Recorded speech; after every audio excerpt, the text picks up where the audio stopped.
I certainly love a real life character, especially when it's like almost stranger and more beautiful than fiction. You know, a lot of the roles that I've played and chosen to play fall into that category, and Sharon is definitely one of them. I mean, just to think that what she gave from her heart and just like the work ethic that she had to get to the finish line is so inspiring. And I also loved the characters. I loved everybody, everyone involved, and how well written they were. And every single character brought something to the way I was feeling. I could see their points of view, but I also just, like I said before, I was just taken by the fact that an ordinary person going through life just found that grace in their heart to want to help another human. I just find that, especially right now, nowadays, with all that we're seeing in the news and a lot of stuff that is upsetting. To see this goodness that's out there and happening as well, just really, really spoke to me. Sharon is a go-getter. She is someone who doesn't like to sit down.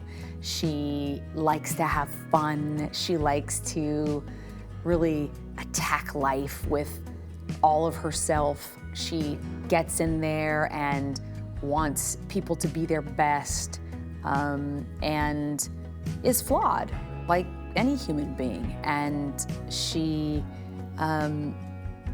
is trying to figure it out like we all are, and yet with such heart and such determination and a lot of care. Sharon walks into the life of these unknowing human beings who are going through a crisis and a very difficult and sad time. They don't know what the future is going to hold. And she walks in through her heartstrings getting pulled by seeing an article in the newspaper, and she just kind of shows up and kind of says, I've been called to do something to help these people. And in she walks, and she doesn't leave until she does what her heart is asking her to do. Sharon's relationship with the girls is so fun. I think she brings some light into the gloom and doom that they were experiencing in their lives, understandably, with losing their mother and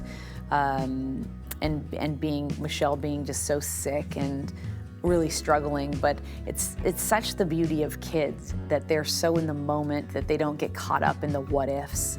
They really are just present, and I think that Sharon is the same. I think she's really a present person, so when she's with them, there's a lot of laughter, and she doesn't think about what the future's gonna hold. She's just in the moment now. What can I do now? Yes, to make the future better for the people around me, but how can I make it better for all of us right now? Right away, I knew that both Skywalker and Emily were, they're greatly gifted. They are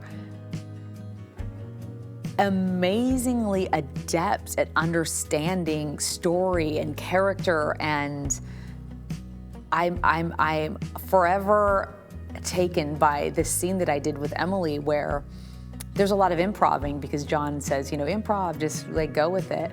And I was asking her about a necklace that she was wearing that was handmade, and I just said, oh, where'd you get that? And she said, oh, I made it with my mom. And I said, oh yeah? And she said, yeah, and now my mom will always be with me. I know. And I was like, I think I went, and I didn't want to throw her off, so I just kept going, but at 5 years old, she's just, both of them are gonna have great careers ahead of them if they so choose to remain actors. How Rose is this You know, they're yin and yang a little bit. Like Sharon's like, let's go. And she's like, hang on, let's think it all out. So it's kind of nice that they bring that out in each other. But Rose is a great friend because Rose is shining a bright light on something that needs to be looked at and in Sharon's life. And it's so important to have friends like that who are honest with us and hold our feet to the fire when needed, especially with someone like Sharon who's like, later, let's live now. So I think a friendship like that is a real blessing. The room that John gives us to play in the play box and to have fun and to mix it up is one in which has made working with all of the actors just a real gift and a lot of fun. He is so optimistic. He's just such a gift. To work with someone who's written a script can sometimes be really challenging because they're so married to their words and what it sounds like and the cadence, and that can be challenging because, of course, if you want to switch anything up or switch the cadence, it can fall on the ears of someone who's lived with it for a long time. And yet he's written it and he just has such trust in his actors, saying, I give this over to you, you're embodying it, and you'll know what feels right. I'd say some of the themes in this film are to never judge, because we never know what someone else is going through. To give a wide berth to people, to give people a second chance, to believe in miracles, to love like there's no tomorrow, and to try and keep being better all the time. I think, quite frankly, it's a miracle just to be able to continue to do what I love.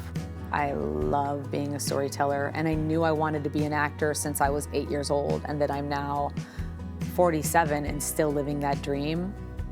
It's a blessing on blessings, and probably a miracle. I've encountered so many angels here on earth walking in shoes as a human being that I completely believe that angels are amongst all of us, that we're all have the capability of being an angel depending how we choose to live our lives every day. And that's just it, is we do have a choice. We have a choice in how we want to step into our lives every single day. And that means helping others, helping ourselves to be a better person so that we can therefore help others. I wish there were more movies like this. And that was one of the things when I read this script. I just thought, wow, this is so nice to read, because there's just not material like this out there anymore.